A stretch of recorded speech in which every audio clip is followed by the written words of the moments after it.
Una herramienta muy útil para el taller de electrónica es un simulador de circuitos, y un tema que me interesa estudiar es obtener la señal de vídeo compuesto de nuestros viejos equipos, como por ejemplo la del famoso Atari 2600.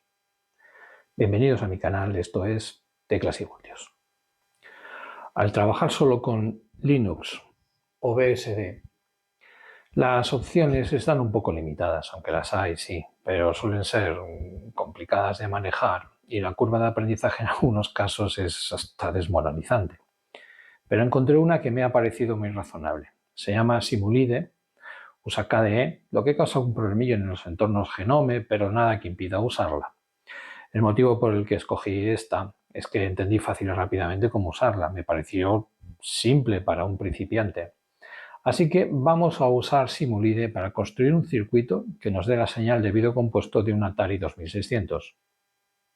Para entender el desarrollo del vídeo, es necesario tener unos conocimientos básicos sobre transistores de unión bipolar.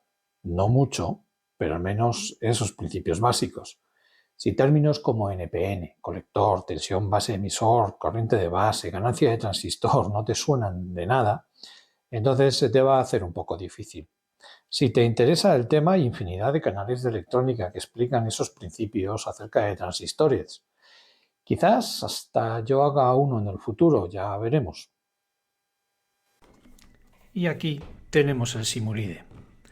Podéis ver cómo estoy construyendo desde cero uno de los circuitos típicos para obtener la señal de vídeo compuesto en un Atari 2600. No es el único circuito. Podéis encontrar esquemas ligeramente distintos, pero la idea del diseño es siempre la misma. Un transistor configurado en colector común. Sé que hay otras ideas basadas en amplificadores operacionales. Eso lo dejo para otro día. Hoy centrémonos en el transistor y en el simulador. Por cierto, aunque antes mencioné Linux y BSD, Simulide no tiene versión oficial FreeBSD nativa, pero sí hay una versión para Windows según la documentación oficial.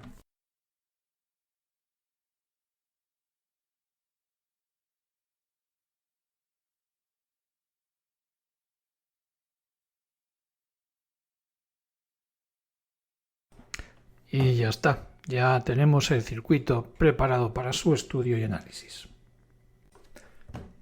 El concepto de colector común es clave para empezar a entender el circuito.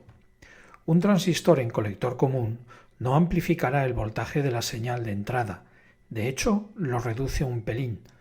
Amplifica la corriente notablemente, si la fuente de alimentación puede entregar esa corriente, claro, por lo que aumenta la potencia de la señal.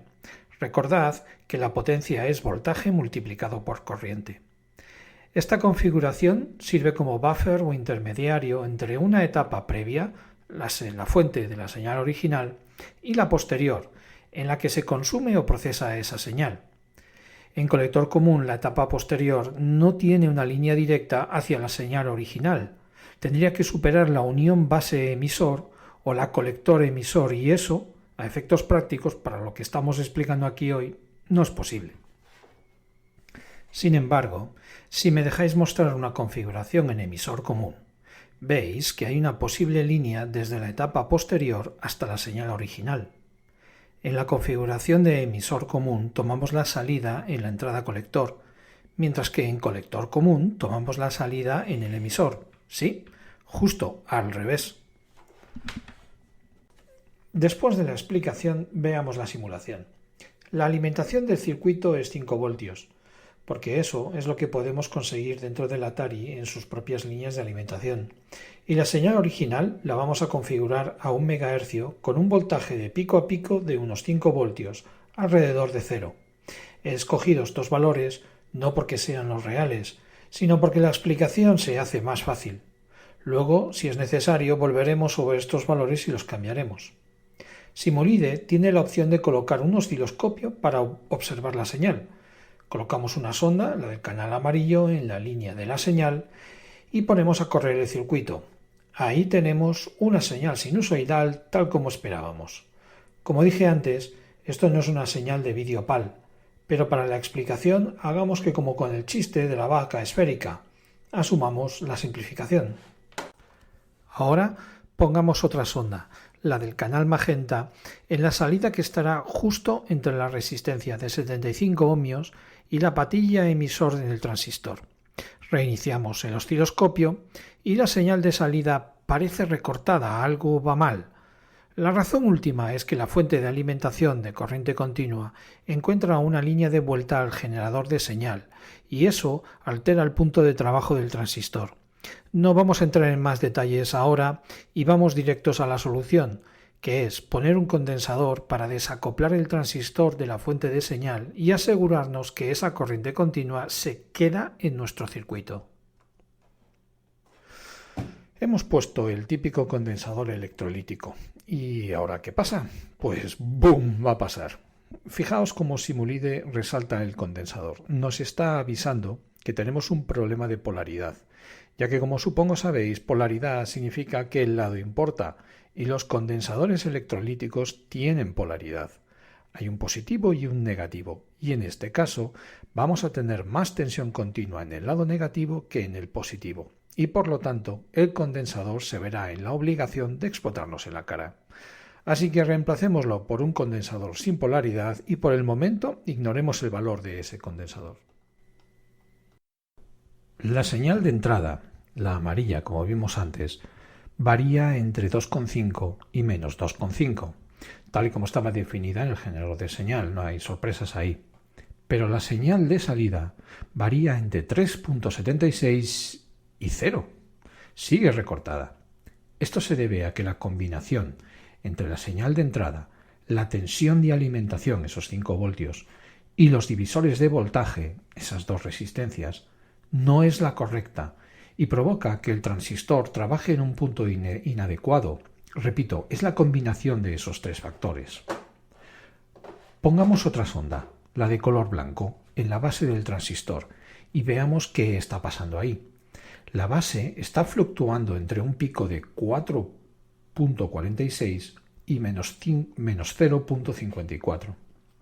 Y claro, en un transistor, cuando tenemos menos de 0,6 voltios aproximadamente entre base y emisor, este entra en corte. Básicamente se cierra. De ahí que la señal de salida caiga a 0, ya que es como si el transistor ya no estuviera ahí y eso fuera un circuito abierto.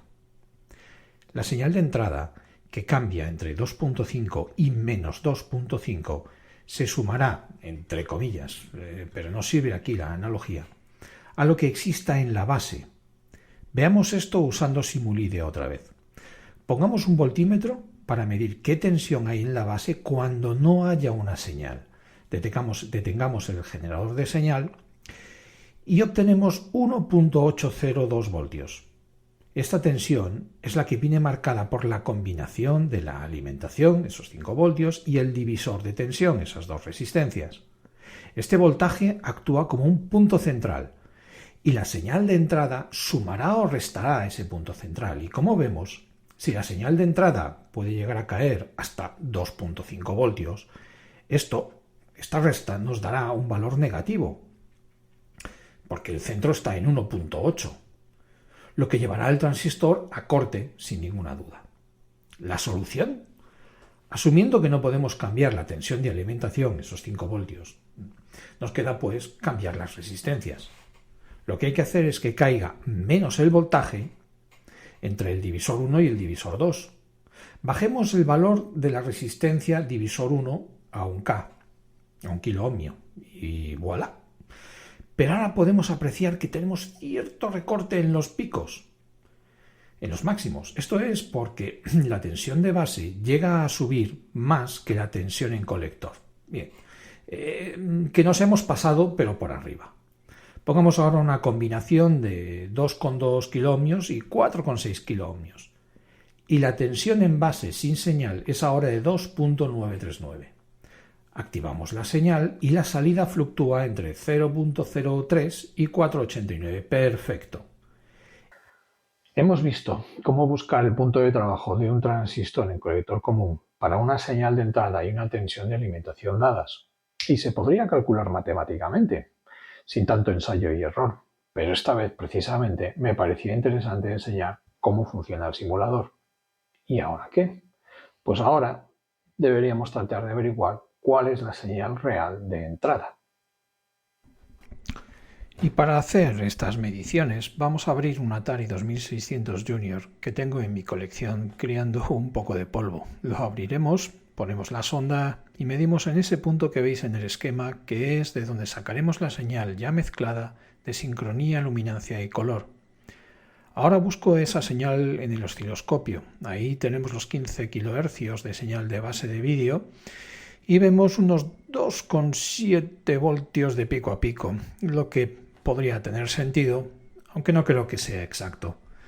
Sabiendo que las salidas del circuito de vídeo del Atari, el famoso TIA, están entre 0 y 5 voltios y que vamos a medir justo entre un divisor de tensión formado por dos resistencias del mismo valor, 6,8 kiloohmios, eso nos da unos 5 voltios dividido por 2, más o menos esos 2,7 voltios. De 2,5 a 2,7 no hay tanta diferencia. Así pues, la señal ofrecida a una entrada de alta impedancia tendrá un voltaje de pico a pico de entre unos 2,5 o 2,7 voltios. Con esta información vuelvo para atrás a retocar los valores de la señal de entrada de la simulación, añado algunas ideas adicionales para crear este prototipo, que algún día pondré a prueba, pero hoy no. Por hoy es suficiente. ¿Y ya está todo explicado? Me temo que no. Aún hay interacciones que no acabo de entender del todo. Impedancias de entrada, respuesta de condensadores a frecuencia... No, aún me quedan cosas por aprender y entender. Pero una cosa que me ha quedado clara durante este vídeo: necesito una fuente de alimentación limpia, una fuente de alimentación lineal, y no estos adaptadores baratos que estoy usando. Tengo la sospecha de que introducen demasiado ruido en los circuitos y hacen que las mediciones sean algo más difícil de lo necesario. También necesitaría un nuevo osciloscopio digital de estos modernos con mucha memoria. Esto me ayudaría a hacer los vídeos, desde luego. Estamos trabajando en ello. Hasta la siguiente aventurilla. Nos vemos.